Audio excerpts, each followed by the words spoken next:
तो hello guys, स्वागत है आप लोगों का हमारे इस चैनल पर।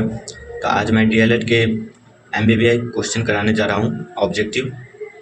जो कि फर्स्ट क्वेश्चन हमारे पास है, व्यंजन वर्ण के साथ स्वर या व्यंजन वर्ण के मिलने से जो विकार उत्पन्न होता है उसे हम क्या कहते हैं? उसे व्यंजन संधि कहते हैं। क्वेश्चन नंबर सेकेंड, दो या दो से अधिक शब्द से मिलकर बने हुए एक नवीन एवं सार्थक शब्द को हम समास कहते हैं, समास। क्वेश्चन नंबर थर्ड, यथास्थान समासिक शब्द का विग्रह होगा। यथास्थान समासिक शब्द का विग्रह स्थान के अनुसार होता है। क्वेश्चन नंबर फोर, गद्यांश को पढ़कर प्रश्न के उत्तर दे। भारत माता को हम नमन करते हैं। उत्तर में हिमालय इसकी प्रहरी है, दक्षिण में हिंद महासागर उसके चरण पखारता है, पश्चिम में कच्छ की खाड़ी और पूरब में बांग्लादेश है। यमुना, गंगा, नर्मदा, ताप्ती, कृष्णा, गोदावरी, ब्रह्मपुत्र आदि नदियां भारत के मैदानी क्षेत्रों की शोभा बढ़ाती है। खेतों में लहराती फसलें और बागों में पक्के फलों की बहार भारत माता का उपहार है। प्रत्येक धर्म का व्यक्ति भारत माँ का सपूत है, सबकी प्रिय है भारत माता। तो क्वेश्चन पूछ रहा है उपयुक्त गद्यांश का शीर्षक कौन होगा?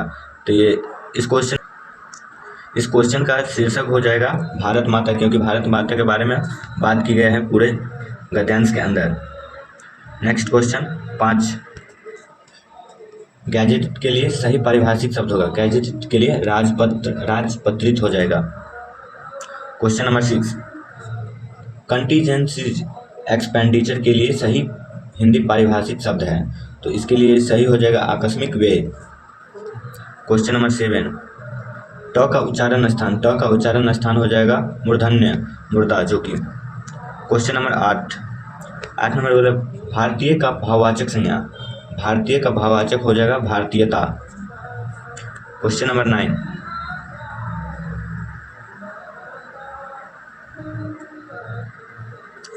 जहर उगलना मुहावरे का अर्थ होगा। जहर उगलना सम्मानजनक बात कहना गलत होगा, जहर खाना गलत होगा, अपमानजनक बात कहना होगा। क्वेश्चन नंबर 10, इनमें से कौन सा वाक्य अशुद्ध है? गया में कई दर्शनीय स्थल देखने योग्य हैं। गया में कई दर्शनीय स्थल, ये अशुद्ध हो जाएगा, यानी कि इसका आंसर यही होगा। क्वेश्चन नंबर 11, वह पहले से बहुत तेज दौड़ता है। पहले से बहुत तेज अंडरलाइन किया गया है। रेखांकित शब्द कौन सा पदबंध होगा? तो क्रिया विशेषण पदबंध हो जाएगा, क्योंकि क्रिया का विशेषता बता रहा है। नेक्स्ट 12, आम खाया जाता है, इनमें से कौन सा वाच है?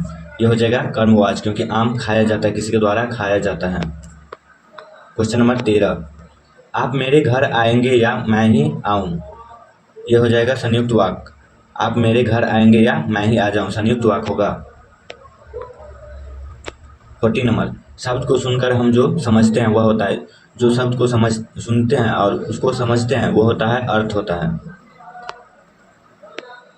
किसी को बहुत देर तक सोया हुआ देखकर यह कहना सूरज निकल गया है। सूरज निकलने से यदि बिछावन छोड़ने का अर्थ निकलता है तो यह अर्थ क्या होता है?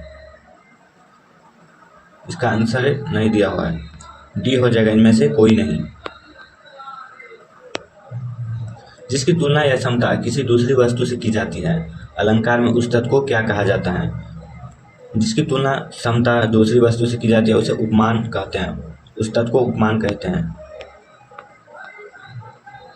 जहाँ मानवेतर जड़ अथवा चेतनों में मानव जैसे हरकतों को आरोपित किया जाए, यानी कि मानव जैसा हरकत यानी कि मानवीकरण अलंकार हो जाएगा। आज की क्लास का लास्ट क्वेश्चन, दुख है जीवन तरु के फूल में अलंकार है। दुख है जीवन तरु के फूल में, यानी कि ये हो जाएगा उपमा अलंकार। दुख है जीवन तरु के फूल में, हाँ, उपमा अलंकार हो जाएगा। तो ये क्लास आप लोगों को कैसा लगा? अच्छा लगा तो सब्सक्राइब कर दीजिए। बस इतना एक रिक्वेस्ट था। मिलते हैं नेक्स्ट वीडियो में।